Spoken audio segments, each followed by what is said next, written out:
That's the matter we're considering right now, that particular amendment to the 2010 Electoral Act. And joining us to discuss it is Mr. Salisu Mohammed, who is a member of the All Progressives Congress. You're welcome to Sunrise Daily. Thank you very much. And we also have Mr. Emmanuel INEC, who is a legal practitioner. Thank you for having me. You're welcome. So now let's look at this matter, the manner in which it's being couched in the public. I mean, I'm sure you must have seen it. Let's take a look at what is happening here on the front page of New Telegraph. 2019, National Assembly reduces INEC's powers over elections. Is that your reading of it? Let me start with you, Mr. INEC. It's the National Assembly, by this amendment, has overstepped its bound. It is self-serving, it is unconstitutional, and it is illegal. If you look at the constitutional provisions, yes, illegal. Very well. If you look at the constitutional provisions, Section 132 of the Constitution provides that INEC shall fix a date for the conduct of presidential election. INEC shall fix a date in accordance with the Electoral Act. Then Section 116 of the same Constitution provided that I also empowered INEC to fix a date for State House of Assembly election. Section 76 provided it empowered INEC to fix a date for the conduct of National Assembly election. Then Section 178 of the Constitution also empowered INEC to fix a date for the conduct of gubernatorial election. I think if you go to... Mr. I think it would be very helpful if you can quote specifically. You say section, did you say INEC is hereby... You can read it, you can Google it. To fix Section 132, subsection 1 and 2. Section 116, subsection 1 and 2. Section 178, subsection 1 and 2.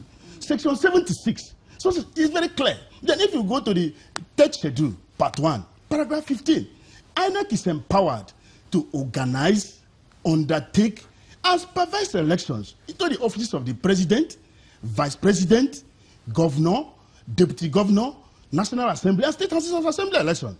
So why did National Assembly drive their powers to overreach the provisions of the Constitution? But didn't they also, you talked about the Electoral Act first of all. Yes. Right? Wasn't it the National But Assembly? the Electoral Act... Just a moment, wasn't it the National Assembly that came up with the Electoral Act? See, the Electoral Act shall be in consonant with the provisions of the Constitution. If you fix a date, if you read, you see, there should be, this is administrative techniques. INEC shall organize, undertake, and supervise. It's within the purview of INEC to determine a date and the sequence of the election, and not the National Assembly. That is legislative interference. What is your take on that?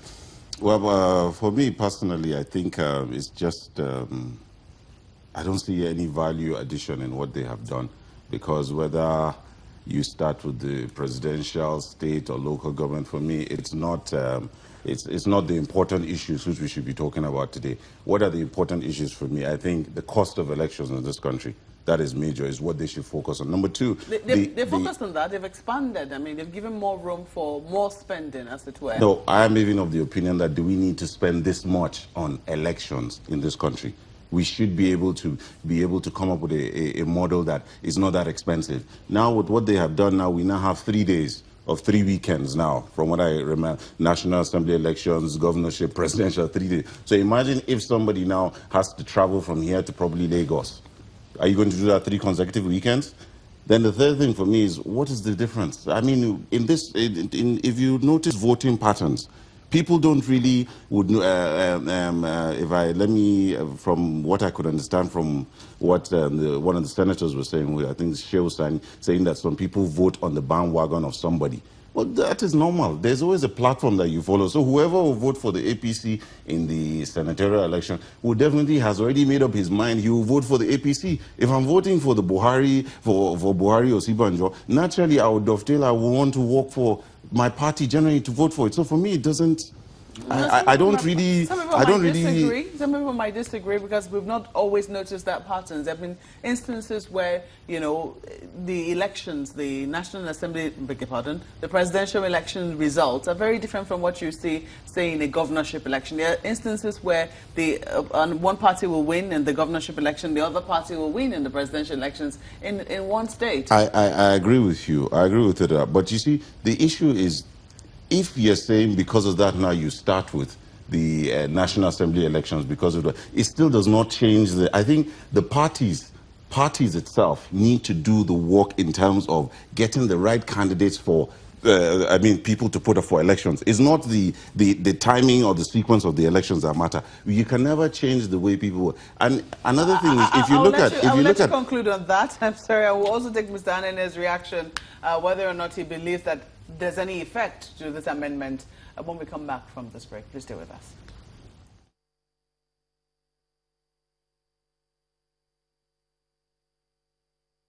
Anene, a legal practitioner, still with us in the studio, and we're talking about any implications for this amendment, the Electoral Act amendment being undertaken by both chambers of the National Assembly. I think you were speaking. I will take Mr. Anene's reaction to that. Do you see any implication, even though you say that this is an overreach on the part of the National Assembly, overreaching their powers, but they maintain very categorically that they have every powers. If they have the powers to make laws, they have powers to amend them. Aside that, do you see any implications for the actions which they have taken? Grave implications. Because if we allow this untoward amendment to stand, what it means is that National Assembly will wake up one day and legislate on a day Mr. President will sign bill. The Constitution has provided a framework between 150 days to 30 days before the expiration of the current term. That gives INEC the latitude to pick and choose the date within which it will conduct election. Bearing in mind the resources available to it. And INEC, in their own wisdom, has brought out a timetable for the elections. So what the National Assembly is doing, because most of them will not return, what they are doing, that's the implication now, they are trying to hamstring everybody. If you return me, I'll return you. The National Assembly did not talk about dates. They only talked about the order and the time frame in which... That is what I'm saying. Yes.